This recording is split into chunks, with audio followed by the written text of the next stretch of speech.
So hello everyone. मेरा नाम ब्रिजेश मौर्य और आपका स्वागत है बीएम लॉ क्लासेस में। आज हम स्टार्ट करने जा रहे हैं लेसन 9 जो है स्टार्टअप एंड रजिस्ट्रेशन पार्ट 2। जो हम setting of business entity and closure जो पढ़ रहे थे चैप बुक, उसके हम सेकंड पार्ट स्टार्ट करेंगे। जो सेकंड पार्ट में हमारा पॉइंट होगा वो होगा बेनिफिट और exception to startup under company. अगर कोई भी कंपनी कोई भी स्टार्टअप मान लिया जाए, जो कंपनी एक्ट के अंदर रजिस्ट्रेशन होती है, उसे क्या बेनिफिट और क्या एग्जेप्शन मिलते हैं हम उसकी बात करेंगे इस वीडियो में और कुछ आगे पॉइंट में। सो स्टार्ट करने से पहले अगर आपने इस चैनल को सब्सक्राइब नहीं करा सो प्लीज सब्सक्राइब कर लेना, क्योंकि आपको रेगुलर वीडियो जिसकी वजह से मिलती रहेगी टाइम टू टाइम। सो यहाँ पे दे रखा है by the notification GSR 5583 E date June 13 2017 application has been inserted in clause 40 of the section 2 of the Company Act 2013, which provide definition of startup or startup company. According to section 2 clause 14, उसमें startup की definition दी हुई है। Startup की definition दी है। अब startup का definition बोलता क्या है? स्टार्टअप और startup company means a private company. क्या है ये? प्राइवेट कंपनी है जो इनकॉर्पोरेटेड होती है अंडर द कंपनी एक्ट 2013 या फिर company act 1956 and recognized as a startup in the accordance with the notification issued by Department of Industrial Policy and the Promotion, ministry of commerce and industry. अगर किसी भी private company का जरूरत नहीं है कि वो प्राइवेट कंपनी ही क्या कहलाए, स्टार्टअप कंपनी का, जब तक वो रिकॉग्नाइज नहीं हो जाती। क्या नहीं हो जाती? रिकॉग्नाइज नहीं हो जाती as a startup by the department of industrial policy and the promotion या फिर ministry of commerce and industry, तब जाके हम किसी भी प्राइवेट कंपनी को क्या कहेंगे? स्टार्टअप कंपनी कहेंगे। सो डेफिनेशन हमारा कहाँ है? टू क्लॉज 14 में। Second, company acceptance deposit rule 2014 से अब हम सेक्शन 71 पढ़ते हैं ऑफ कंपनी एक्ट। तो सबसे पहले सॉरी 74, तो इसमें ये दिया होता है acceptance of deposit have they been amended to provide that the amount of the 25 lakh rupees और more received by startup company by way of convertible note in a single transaction from the person shall not be treated as a deposit। किसी भी person से एक private company किसी भी person से as a startup private company 25 lakh rupees या फिर उससे ज्यादा रिसीव कर सकती है कोई भी startup company by way of convertible note. इसका मतलब जो कन्वर्टेबल है वो कुछ टाइम बाद 5 साल बाद क्या हो जाएंगे? इक्विटी शेयर्स में कन्वर्ट हो जाएंगे। इक्विटी शेयर्स में कन्वर्ट हो जाएंगे। Now according to the provision of clause A to clause E of the 73, ये भी डिपॉजिट से रिलेटिव होता है। हम जब डिपॉजिट करते हैं तो क्या क्या रूल रेगुलेशन क्या कंडीशन कंप्लाई करने पड़ते हैं वो बताता है सेक्शन 73। तो वो बोला है कि the provision of clauses A to E of the section 23 of the act shall not be applied to startup company for 5 year from the date of incorporation. इसका मतलब अगर कोई भी कंपनी जब डिपॉजिट एक्सेप्ट करती है तो उसे ये जो क्लॉज दे रखे हैं A to E of the section 73 ये कंप्लाई नहीं करने पड़ेंगे। ये अप्लाई नहीं होंगे किसी भी स्टार्टअप कंपनी में 5 साल तक।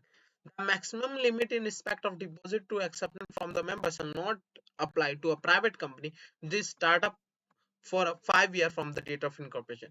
अब जब मैक्सिमम लिमिट जो डिपॉजिट का दे रखा है वो 5 ईयर दे रखा है। क्या दे रखा है?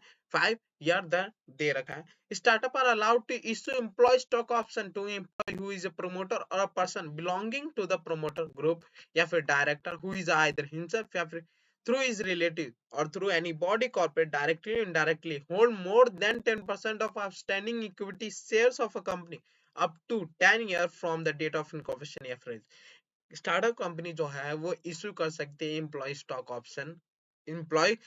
ऑप्शन किसको? अपने प्रमोटर को, अपने पर्सन बिलोंगिंग जो प्रमोटर ग्रुप से होते हैं, डायरेक्टर को या फिर उसके रिलेटिव को, या इन सबको क्या कर सकती है एक startup company? Employ stock option issue कर सकती है। बेनिफिट है ये। स्टार्टअप कंपनी में issue Fat equity share not exceeding 50% of the paid up capital up to 5 years from the date of incorporation। और जो कंपनी है वो स्वेट इक्विटी शेयर्स भी इशू कर सकती है। स्वेट इक्विटी शेयर्स इशू कर सकती है, मगर जो स्वेट इक्विटी शेयर्स जो इशू कर रहे हैं वो अपने पेड अप कैपिटल जो है उसके 50% से ज्यादा नहीं होने चाहिए। उससे 50% से ज्यादा नहीं होना चाहिए। जो स्वेट इक्विटी शेयर्स है वो 5 ईयर तक की होनी चाहिए।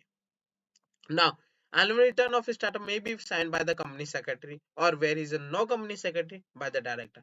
जब हम कंपनी एक्ट बात करते हैं तो हमने पढ़ा था कि कोई भी प्राइवेट कंपनी या पब्लिक कंपनी है उसे जो अपना एनुअल रिटर्न है उससे अकॉर्डिंग टू सेक्शन 92 उसे क्या करवाना पड़ेगा कि उसे साइन करवाना पड़ेगा कंपनी सेक्रेटरी से भी या और डायरेक्टर से भी। कंपनी सेक्रेटरी और डायरेक्टर दोनों से साइन करवाना पड़ेगा।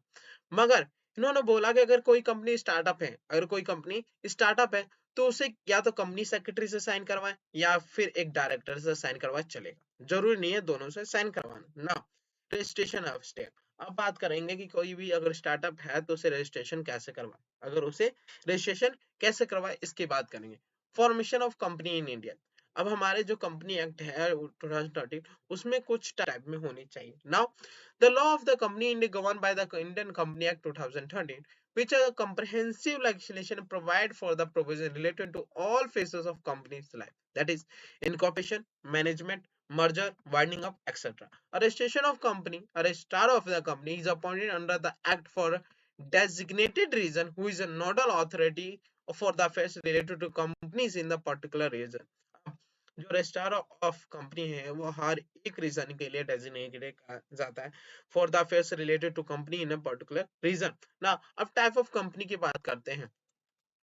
A person can choose the incorporation either company with the limited liability या फिर with the limited liability either by the guarantee shares or by guarantee। An incorporated company may take one of the following three form। और कोई भी company, यहाँ ने बोला कि जो इनकॉर्पोरेटेड कंपनी है वो या फिर अनलिमिटेड लाइबिलिटी हो सकती है या फिर लाइबिलिटी हो सकती है। जो लाइबिलिटी होगी लाइबिलिटी बाय शेयर्स या फिर बाय गारंटी हो सकती है। और जब इनकॉर्पोरेटेड कंपनी है वो तीन हिस्सों में बांटी गई है। वो पहला private company. Now the restriction on transfer of shares and limited number of the member। Restriction हमने पढ़ भी रखा है कि कोई जो प्राइवेट कंपनी होती है वो रिस्ट्रिक्शन अपने शेयर्स ट्रांसफर नहीं कर सकती due to some exception cases. Due to some exception cases limited number 2000 limited 200 limited number of member होंगे। Private company limited enjoy greater flexibility, less legal formality and small share holder body facility promote decision. Simple सी बात है, जो private company उससे ज्यादा compliance नहीं करनी पड़ते, लीगल फॉर्मेलिटी नहीं करनी पड़ती, स्मॉल शेयर होल्डर फैसिलिटी है, ये सारी चीजें मिलती है। और प्राइवेट कंपनी के पास दो डायरेक्टर होना कंपलसरी, मिनिमम दो डायरेक्टर होना कंपलसरी है। A private company may converted into the public company for the rising capital from the public if need arise by the completing certain legal formality and specify in the company act. अगर कोई भी company private company जो है अगर वो चाहती है कि पब्लिक कंपनी उसे कैपिटल की जरूरत है तो वो पब्लिक कन्वर्ट हो सकती है प्राइवेट कंपनी, तभी वो पब्लिक से रेज कर सकते हैं कैपिटल। नाउ बात करते हैं public company. So, public company are the subject to restriction, legal formality. However, the free transferability of the shares of the public company and the unlimited membership provide a larger base of for the rising of capital। Simple सी बात है, जो public company होती है बहुत सारे legal formality comply करने पड़ते हैं, फ्री ट्रांसबिलिटी उनपे कोई भी रिस्ट्रिक्शन नहीं होता, वो किसी को भी अपनी जो शेयर है वो ट्रांसफर कर सकते हैं। अनलिमिटेड मेंबरशिप इसका मतलब प्राइवेट कंपनी में जैसे 200 लिमिटेड मेंबर थे, एक पब्लिक कंपनी में नहीं होता, उसमें अनलिमिटेड मेंबर हो सकते हैं for the raising of capital. Shares of listed public company can be trade on the stock exchange which mean open it to security watch of security exchange board of India. और जो public company है वो listed company हो सकती है, वो अपने share जो स्टॉक एक्सचेंज पे लिस्ट करवा सकती है। नाउ बात करता हूँ थर्ड जो दे रखा है वो होता है one person company. One person company, this concept has been brought by the new company act and the state one person company is a nature of private company which is only one person as member or director। Simple one person company जो है वो हमारी एक company होती है जिसमें केवल एक मेंबर होता है, और जो एक मेंबर होगा वो या डायरेक्टर हो सकता है या फिर मेंबर हो सकता है। At the incorporation the memorandum of association must name or name a nominee for the sole member of OPC। The minimum number of director for OPC is also one, and the OPC also provide the option of the limited person liability of the property as opposed to unlimited in the sole proprietorship। अब इन्होंने बोला कि जो one person company है, one person company है वो memorandum of association में nominee का नाम जरूर डालेंगे अगर in case of the in case of member की डेथ हो जाती है, in case of death of the member या फिर डायरेक्टर, तो जितने भी काम काज होंगे, जितने भी काम होंगे एक वन पर्सन कंपनी के, वो नॉमिनी को दी जाएंगे जिसका नाम लिखा होगा। और एक वन पर्सन कंपनी में मिनिमम वन डायरेक्टर होना जरूरी है।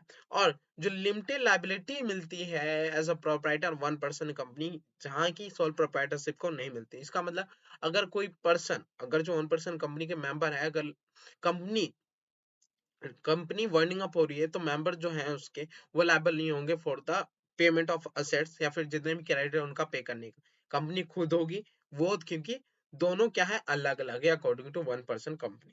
नाउ अब बात करूंगा चार्टर डॉक्यूमेंट ऑफ कंपनी। अगर जब कंपनी, जैसे हमने पढ़ा था कि कंपनी अगर रजिस्ट्रेशन करवाती है तो उससे दो चार्टर बनाने पड़ते हैं। पहला मेमोरेंडम ऑफ एसोसिएशन, दूसरा आर्टिकल ऑफ एसोसिएशन। पहला मेमोरेंडम ऑफ एसोसिएशन, दूसरा आर्टिकल ऑफ एसोसिएशन।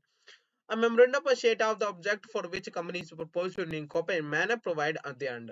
अब जब भी कभी भी कोई भी कंपनी जब इनकॉर्पोरेटेड होती है तो उसे मेमोरेंडम ऑफ एसोसिएशन बनाना होता है। और जब मेमोरेंडम ऑफ एसोसिएशन बनाती है तो उसमें ऑब्जेक्ट जरूर लिखते हैं कि आखिर कंपनी किस पर्पस से इनकॉर्पोरेशन हो रही है, किस पर्पस से इनकॉर्पोरेशन हो रही है।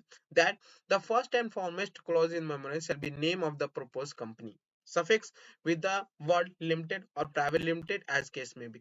जब अगर कोई भी कंपनी अगर रजिस्टर हो रही है, इनकॉर्पोरेटेड हो रही है, तो उससे पहला मेमोरेंडम में क्या लिखना पड़ता है, नाम लिखना होता है। नाम लिखना होता है, और नाम जब लिखेगी तो नाम के पीछे सफिक्स जो है वो वर्ड लिमिटेड, इसका मतलब पब्लिक कंपनी या फिर प्राइवेट लिमिटेड, जो प्राइवेट कंपनी जरूर ऐड करेगी। The state where is register of इस कंपनी सिचुएटेड, जहां कंपनी जो है सिचुएटेड, कौन से स्टेट में उसका प्रिंसिपल प्लेस ऑफ बिजनेस है, ये भी बताना जरूरी है एक मेमोरेंडम ऑफ सेशन में। Third close main object for which company is going to be form. Simple सी बात है, ऑब्जेक्ट बताना भी जरूरी है कि कंपनी क्यों इनकॉर्पोरेट हुई है, आखिर पर्पस क्या है इस कंपनी का इनकॉर्पोरेशन होने का।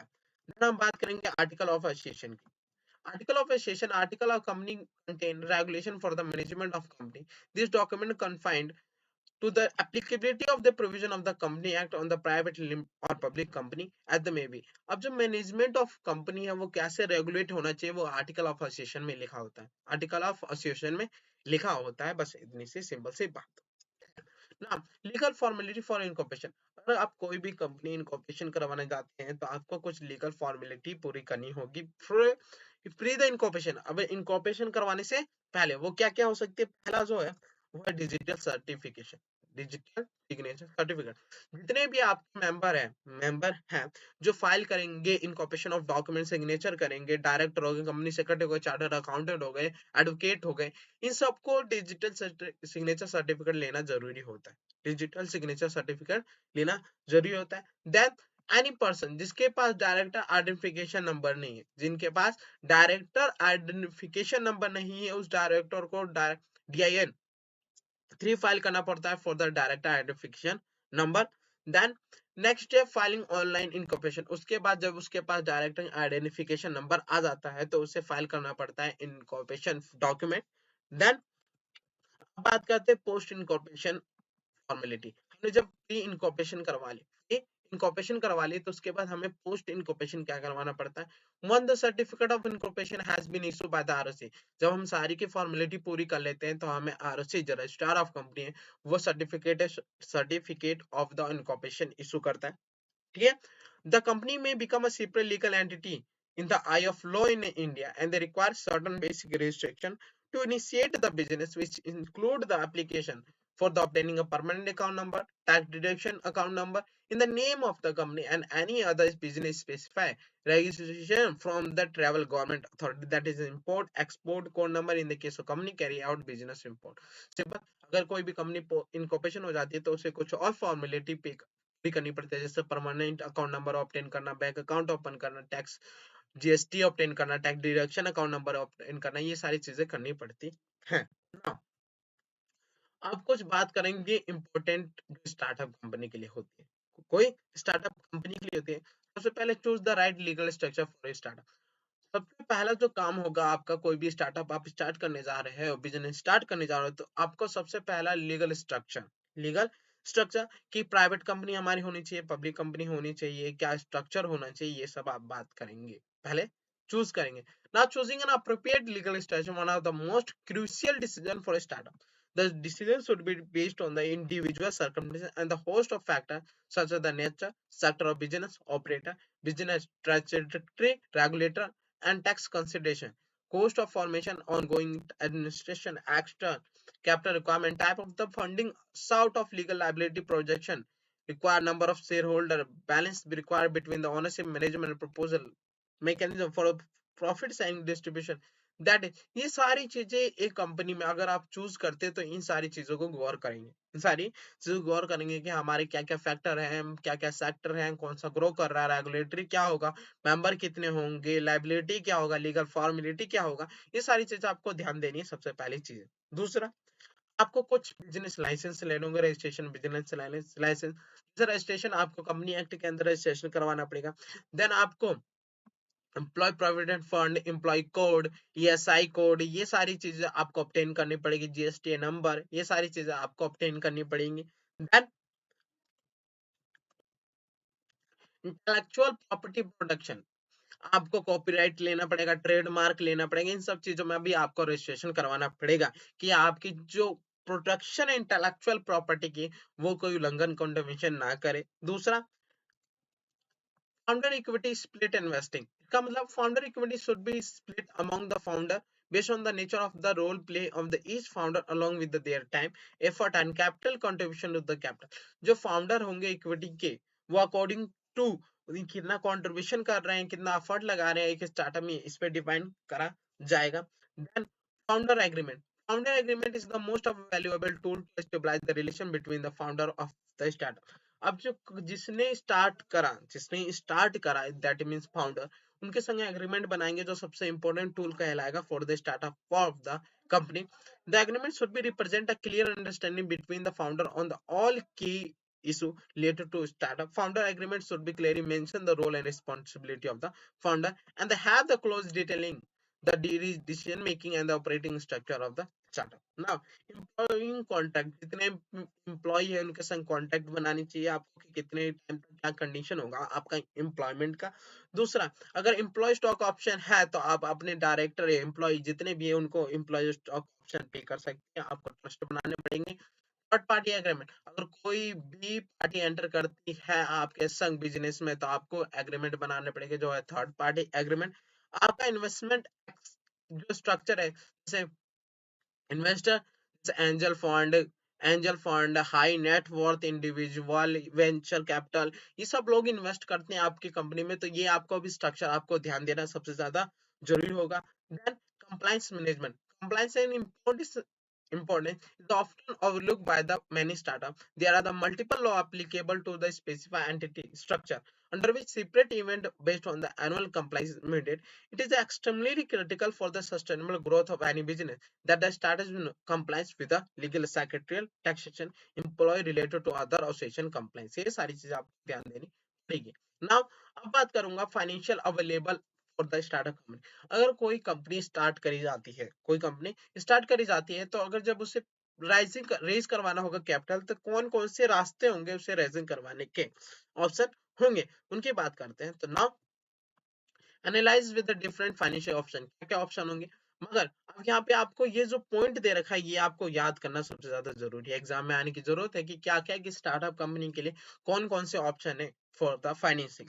सबसे पहले इक्विटी, इक्विटी फाइनेंसिंग डेट, तीन चीज दी जाती है, इक्विटी फाइनेंसिंग डेट। इक्विटी आपको पता है that is a type of share जिसमें ओनरशिप दी जाती है, जिनके पास इक्विटी शेयर कैपिटल होता है।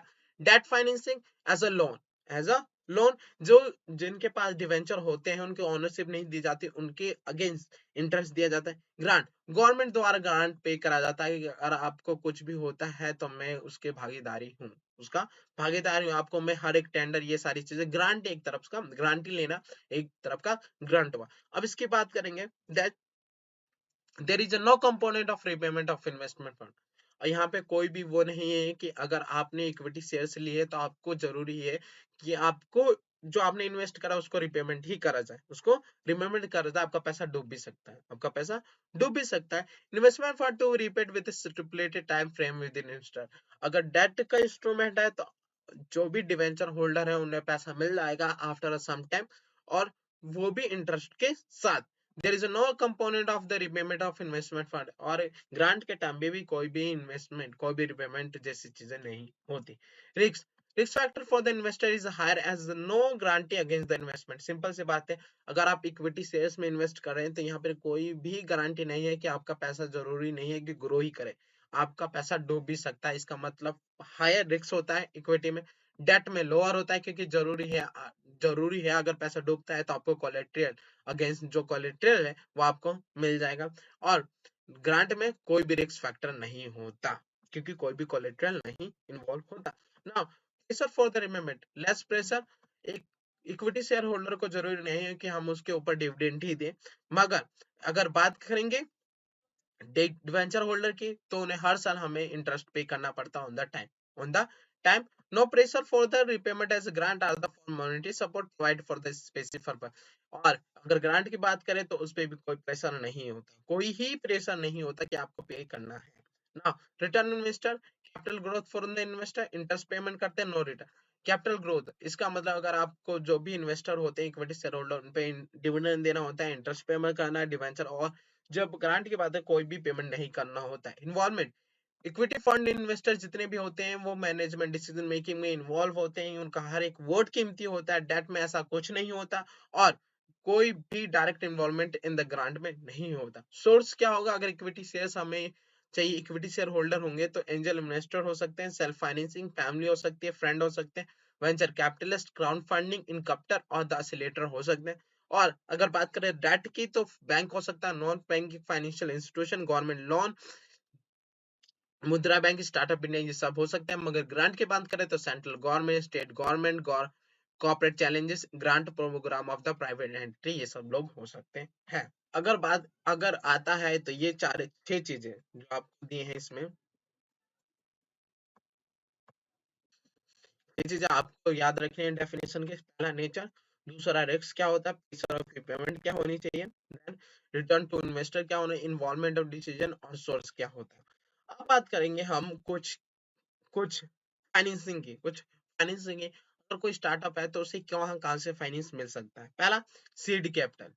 सीड कैपिटल, अगर कोई भी बिजनेस हम स्टार्ट कर रहे हैं तो हमें शुरुआत में कैपिटल की जरूरत होती है। शुरुआत में कैपिटल की जरूरत होती है, जो शुरुआत में कैपिटल जरूरत होती है उसे हम सीड कैपिटल कहते हैं, इन द सिंपल लैंग्वेज, है ना, simple language. Startup business note the nurturing of the finance to explore and the grow, the funding done at the nascent मतलब beginning stage is called the seed funding, and the capital is known as the seed capital. और जो capital होता है उसे हम seed capital कहते हैं। Now technically, seed capital is the initial capital used at the time of starting the business. This capital can become from the founder, family or friend. अब जो सीड कैपिटल होता है वो इनिशियल कैपिटल कहलाता है, और जो मिल सकता है ये सीड कैपिटल जो उसने फाउंड करा है वो बिजनेस को, उसके द्वारा आ सकता है, फैमिली द्वारा मिल सकता है, या फिर फ्रेंड द्वारा सीड कैपिटल आ सकता है। सो ये याद करने की जरूरत है, ये जितने भी कैपिटल हम पढ़ेंगे, जितने भी फंड पढ़ेंगे, ये आप याद कर लेंगे, क्योंकि एग्जाम में बनने की चांसेस, आने के चांसेस होते हैं। It required to market research, product development, and the other initial stage operation. Seed funding permit the exploration of business idea and converting into a viable product or service that further attract a venture capital. A business founder must clear on how utilize seed capital in the most optimal manner to ensure smooth transition to advances। जो आपका seed funding है, सबसे पहला काम यह होगा कि आप अपने बिजनेस को एक्सप्लोर करें, अपने आइडिया को सही यूज करें। आप अपने जितने भी वाइबल प्रोडक्ट, इसका मतलब जो यूजेबल है, जो हो सकते हैं काम, वाइबल मतलब जो सोचने में मुमकिन हो, वाइबल प्रोडक्ट और सर्विस है, उन्हें उनको वैसे बनाएं कि जितने भी हम आगे अट्रैक्ट कर सके वेंचर कैपिटल, जो हमारे बिजनेस में इन्वेस्ट करें। ये सारी चीजें होनी चाहिए ना। अब हम फाइनेंसिंग की बात करेंगे तो हमें दो तरीके से हमें फाइनेंस मिल सकती है, जैसे हमने पढ़ा, पहला इक्विटी, दूसरा डेब्ट। इक्विटी कैसे कैसे आ सकता है इसकी बात करते हैं। Equity financing, startup are usually in equity finance by the venture capital हो सकते हैं, प्राइवेट इक्विटी इन्वेस्टर हो सकते हैं, या फिर एंजल इन्वेस्टर हो सकते हैं। अब ये वेंचर कैपिटल और प्राइवेट इक्विटी क्या होती है। वेंचर कैपिटल और private equity is often first large investment as a startup can expect to receive. The convertible instruments are usually to prefer option and the most commonly used security for the venture capital and private equity investment, which include compulsory convertible preferred shares and the compulsory convertible debenture. अब जो इन्होंने कहा कि आपको जो इन्होंने कहा कि वेंचर कैपिटल प्राइवेट इक्विटी क्या होते हैं कि इनको हम प्रेफरेंस शेयर्स या फिर कंपलसरी कन्वर्टेबल डिबेंचर इशू करते हैं जो 5 ईयर के बाद इक्विटी में चेंज हो जाते हैं the investor startup will normally enter into non binding offer based on the primarily valuation of startup usually follow with the financial legal technical due diligence on startup as required by the investor. Due diligence with the help of the investor to finalize the representation and the warranty and also identify the condition precedent to the completion of the investment and conditions subsequent to aforesaid transaction document. Now, अब अगर upon the completion of due diligence जब पूरा हो जाता है तो certification of investor such investment involve the execution of ancillary following transaction document. क्या क्या document between the investor और startup क्या क्या document होती है इसकी बात हम करेंगे. Now, funding procedure. The term and seed letter of intent या फिर memorandum of association is enter into setting out the following. जब भी कभी भी इन्वेस्टमेंट करा जाता है तो टर्म शीट या फिर लेटर ऑफ इंटेंट या फिर मेमोरेंडम ऑफ स्टेटमेंट इंटर करी जाती है between the startup and the venture capital या प्राइवेट इक्विटी और following basic commercial understanding between the venture capital and startup होने चाहिए. लीगल टर्म क्या होंगे for the agreement to follow due diligence ये सब चीजें होनी चाहिए. Then the contracting party will enter into the share subscription agent agreement या फिर डिस्पेंचर अगर वो शेयर्स प्रेफरेंस शेयर्स इशू करते हैं तो एग्रीमेंट शेयर सब्सक्रिप्शन एग्रीमेंट होगा या डिवेंचर इशू करते हैं तो डिवेंचर सब्सक्रिप्शन एग्रीमेंट होना चाहिए. thereafter the contracting party may enter into shareholder agreement provide for the following. अब उसके बाद उन्होंने शेयर होल्डर एग्रीमेंट में एंटर करना है. पहला उसमें नॉमिनेशन रिप्रेजेंटेशन होना चाहिए, board of investee, information reporting right होनी चाहिए, डिस्क्लोजर ऑब्लिगेशन इन्वेस्टी होना चाहिए टू इन्वेस्टर, रिडक्शन राइट होने चाहिए ऑन डिवेंचर या फिर प्रेफरेंस शेयर, प्रिजम्पशन राइट होनी चाहिए, right to first refusal, right to first offer, tag along, ये सारी चीजें राइट होनी चाहिए किसी भी प्रेफरेंस या फिर डिवेंचर को. एग्जिट ऑप्शन मिलना चाहिए to investor to after lock in. Issuance of security through the private placement process भी हो सकता है. फाइलिंग ऑफ नेसेसरी फॉर्म हमें आरओसी के संग फाइल करना पड़ेगा जैसे issue and allotment of security जो PS3 में होता है. Amendment of article of share as per share holder agreement, अगर हम शेयर होल्डर एग्रीमेंट बनाते हैं तो अकॉर्डिंग टू जैसे आर्टिकल ऑफ एसोसिएशन में चेंजेस करने पड़ेंगे, अमेंडमेंट करने पड़ेंगे, completion of the condition subsequent. अब बात करेंगे हम एंजल इन्वेस्टर की. जो एंजल इन्वेस्टर होते हैं ये ग्रुप ऑफ पर्सन होता है. Angel investor are the usually individual या फिर group of person industry professional who are willing to fund the venture return for the equity stake. ये इन्वेस्ट करते हैं उसके बदले इक्विटी लेते हैं. SEBI has the following restriction applicant to angel fund investing India. जितने भी एंजल इन्वेस्टर उन्हें सेबी के जितने भी रेगुलेशन है वो कंप्लाई करने पढ़ते हैं. उनके ऊपर कुछ कंडीशन कुछ रिस्ट्रिक्शन है. क्या? Investing company has to within 3 year of incorporation not listed on the floor of stock exchange and should have the at least turnover जो है वो 250 million and not be promoted by related industry group within the turnover exceeding 3 billion.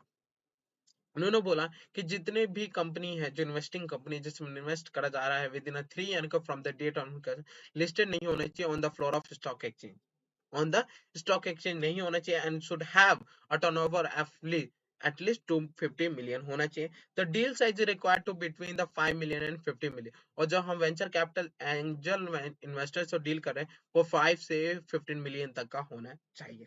Now बात करते हैं bridge round. अब bridge round क्या होता है इसकी मैंने डेफिनेशन लिख रखी है. अब bridge round is essentially a rescue financing for the startup in need of working capital. Bridge is a funding is a short term. अब ब्रिज फंड जो होता है वो क्या एक तरह का फंड होता है जो कभी भी रेस्क्यू के लिए यूज करा जाता है फॉर द स्टार्टअप. अगर हमें कोई अचानक में जरूरत पड़ जाती है तो इस चीज के लिए हम ब्रिज राउंड कलेक्ट करते हैं एज अ फंड. ना सीरीज फंडिंग की बात करते हैं. सीरीज फंडिंग उस तरह की फंडिंग होती है जो सीरीज हिस्सों में बांटी होती है जो जरूरत के हिसाब से यूज होती है. After a seed funding round angel और the bridge funding series funding round is will be start like a A to Z जैसे सीरीज में. Now series preferred stock is the first round of stock offer during the seed early stage owned by the portfolio company to venture capital investor. Series prefer the stock is often convertible common stock in the certain cases such as the initial offer, public offer और the sale of the company. अब इन्होंने क्या बोला, जो series funding है एक तरह का सीरीज ए टू जेड तक बनाया जाएगा.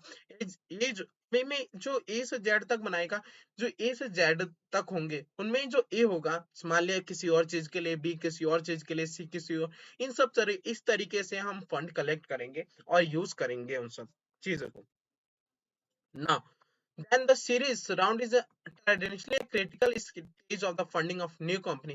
A typically series A is a round that range of the 2 million to $10 million, purchasing 10 or 30% of the company. Simple. जो मैंने बताया कि फंडिंग जो सीरीज होगा वो स्टार्टिंग से होगा. अब इन्होंने कहा कि जो अगर सीरीज करें तो जो ए राउंड होगा, ए सीरीज होगा, उसमें 2 से 10 मिलियन तक का अमाउंट होना चाहिए.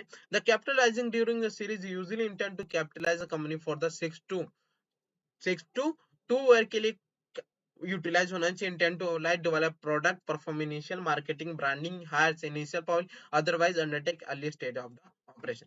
ऐसे यूज करा जाता है. सिंपल आपको समझ आया होगा कि जो सीरीज फंडिंग है, पहले अगर मान लिया जाए ए बी सी दे रखी सीरीज हो गई, ये होगा जो किसी अमाउंट दिया होगा और वो अलग यूज के लिए होगा, अलग यूज के लिए होगा. बी होगा उसमें भी अमाउंट होगा, वो अलग यूज के लिए होगा. सी जो होगा वो अमाउंट उसमें भी होगा, अलग यूज के लिए. ऐसे हम इन सीरीज फंडिंग को बनाते हैं और उसी द्वारा हम रेज करते हैं. अब source of fund, source of capital next video में पढ़ेंगे.